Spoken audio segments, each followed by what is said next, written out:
After just 13 years of drinking, my memory is shot.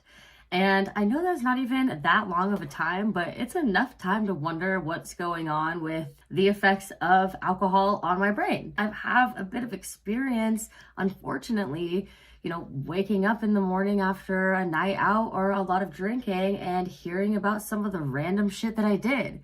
Mind you, I'm not a violent drunk. I'm just very loud and sometimes clumsy, but I'm sure a lot of us can relate to that. So that's exactly what we're going to talk about in today's episode is alcohol's effect on our short and long-term memory. So as we get older, I think it's really important that we start or already have an understanding of what's going on in our brain. And, if there's something dangerous or, toxic that we're putting inside of it, how it's affecting it. So something else we'll also talk about is things that we can do to sharpen our memory in the long run, okay? So think about it. If you have a fleeting thought and you don't write it down, how likely is it that you're going to remember that thought? Like in a day, in a week, whatever it may be.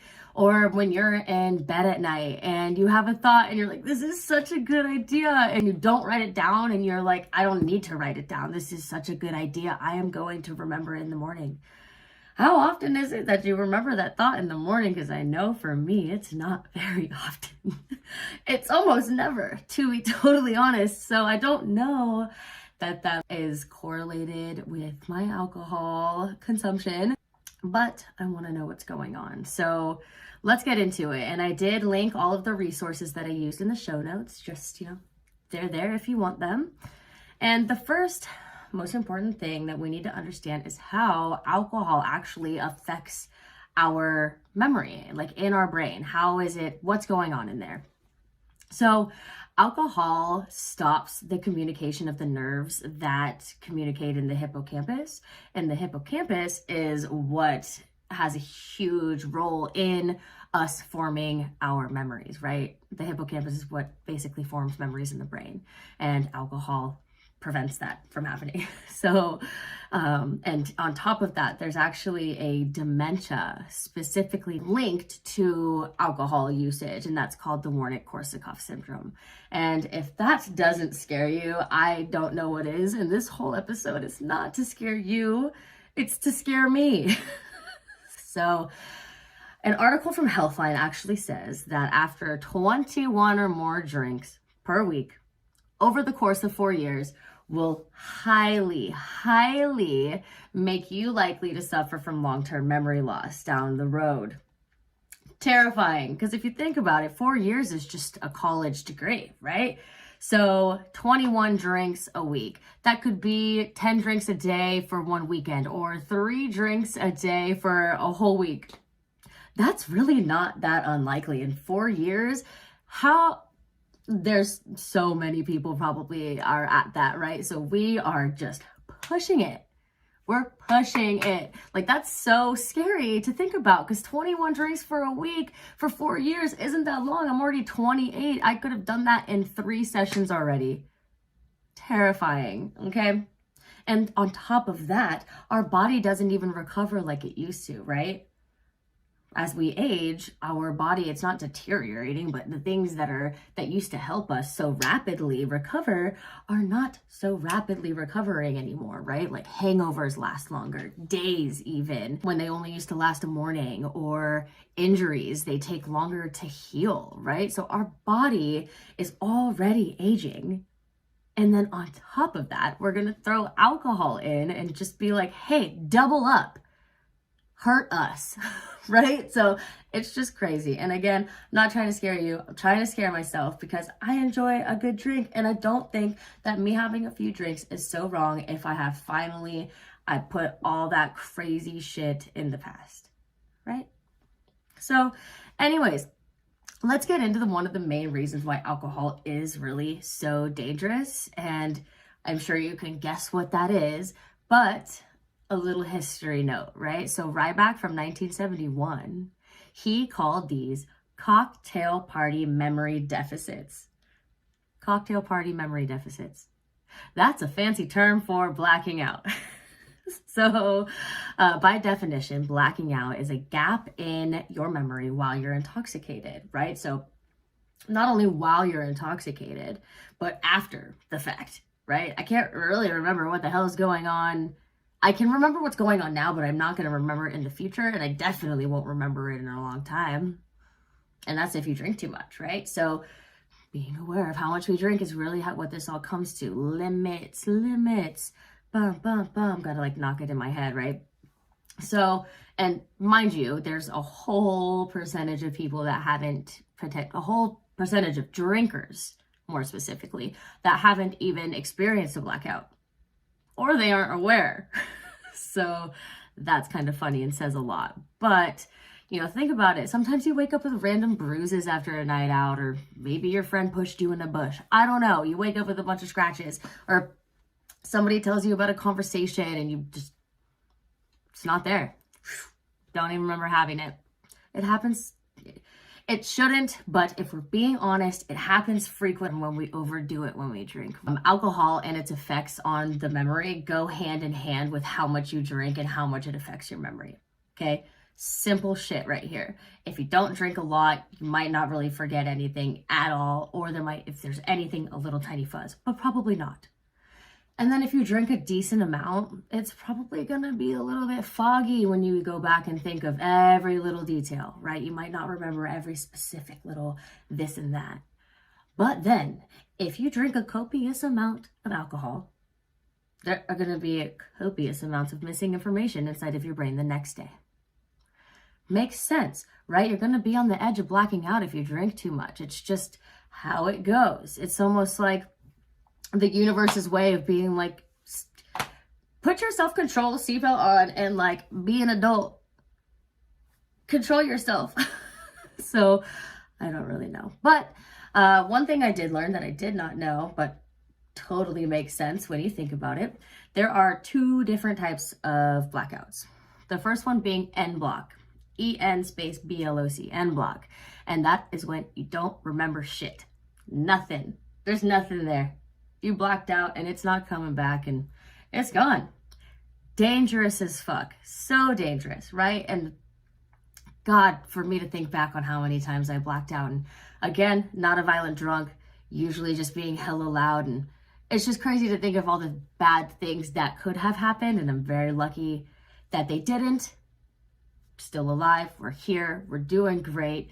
And just as you should be, the fact that we all blacked out as kids and may continue still to, or whatever the situation may be, yes, it's scary, but there's a next day and we can be better, right? So moderation. So the second form of blacking out, it's called fragmentary, which basically means exactly what it means.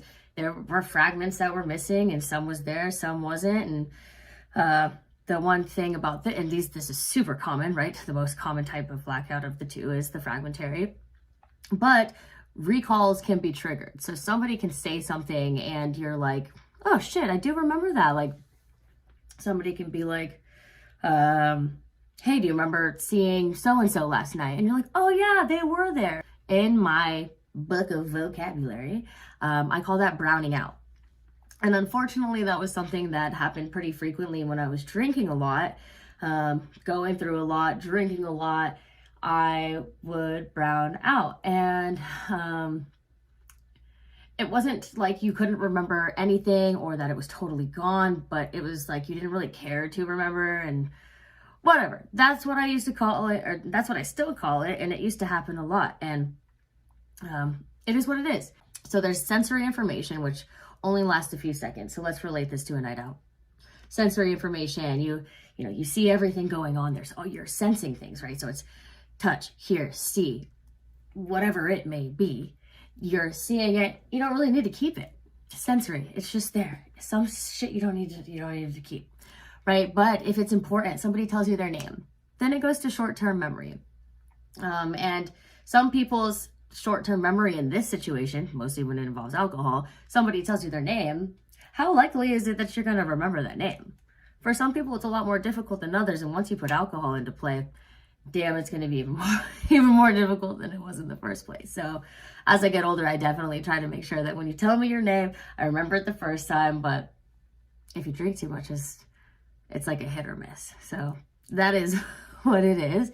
But after sensory information, there's short-term memory, and then it goes to long-term storage.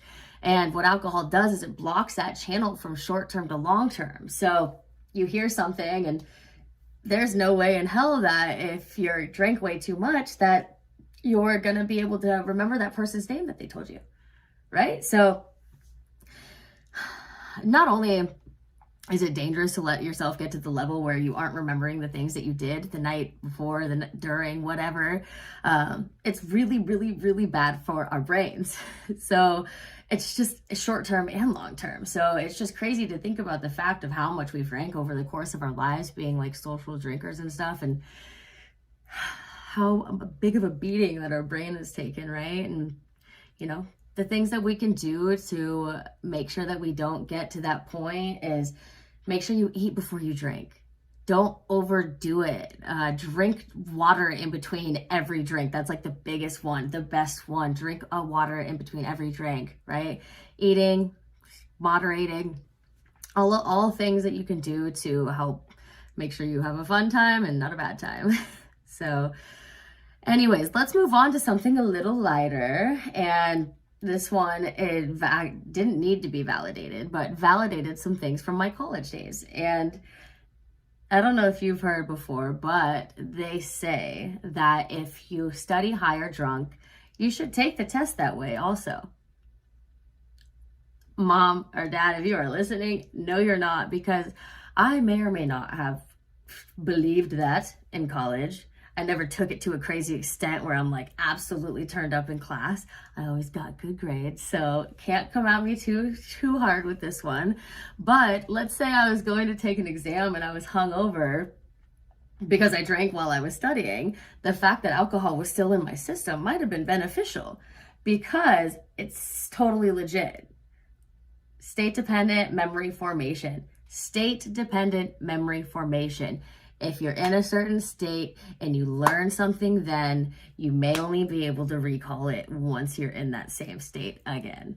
Okay, and this article from National Institute of Alcohol Abuse and Alcoholism actually stated that in some of their studies on sensory information and short-term to long-term information involving alcohol, that when they were given, when the study subjects were given information while they were intoxicated, that they were more likely to recall the information not sober, but when they were intoxicated again. So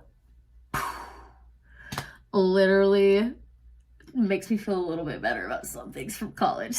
So anyways, you know, it is what it is. But the study also did say that it's really difficult to study short-term storage for multiple reasons, because not only does it depend on the duration, like it can either be a few seconds, a few minutes, a half hour, longer than a half hour, but it also varies depending on the person.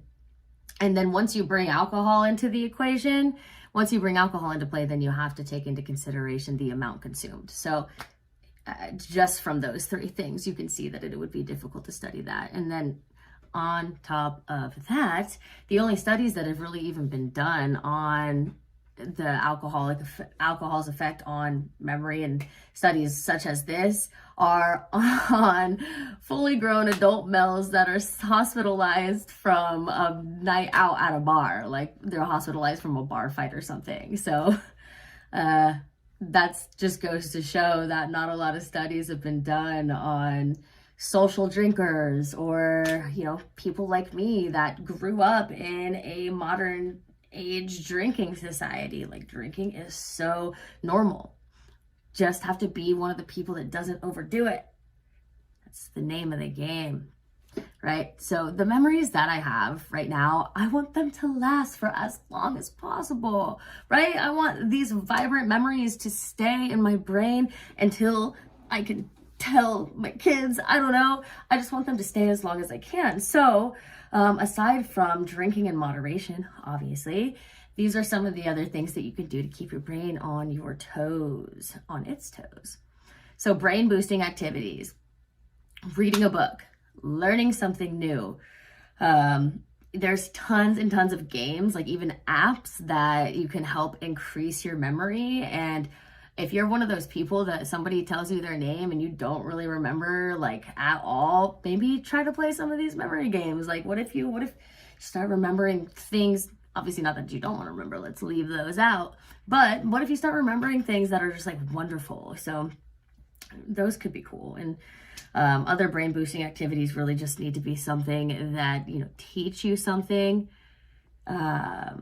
or it's challenging to you at least, right? Or it's a skill that you can build off of. It just has to be rewarding to you. That's all it has to do. And there's something that I'm working on right now that other than this, that when I'm doing it, like it is magic. It's exhilarating even. So like, just give yourself something that like pushes your brain in a super positive direction, right? And then my very favorite part, tips, tricks, and what the fuck is this? We are at tip number 16. So tips, tricks, and what the fuck is this? Tip number 16 is stay active. If not physically, at least mentally and spiritually, right? So keeping our bodies active is really important, but keeping our mind active as well is just as crucial. Like keep your brain on its toes. Mostly if you're gonna be drinking here and there, right? We need to make these memories that we are forming permanent. So you can enjoy it. We can enjoy a drink when we're out, but there is no need to overdo it. Like, we don't need to make our brain stop working. That's just, it's flabbergasting to me. And that is why I made this podcast, because I just wanted to make sure that we all are on the same page, that this is what we're doing when we drink. So whatever the situation is, make sure that you are expanding your mind in a positive direction, right? Up, around, whatever, just not backing down, right? Tips, tricks, and what the fuck is this? Number 16 is to expand your mind. And I will see you next time.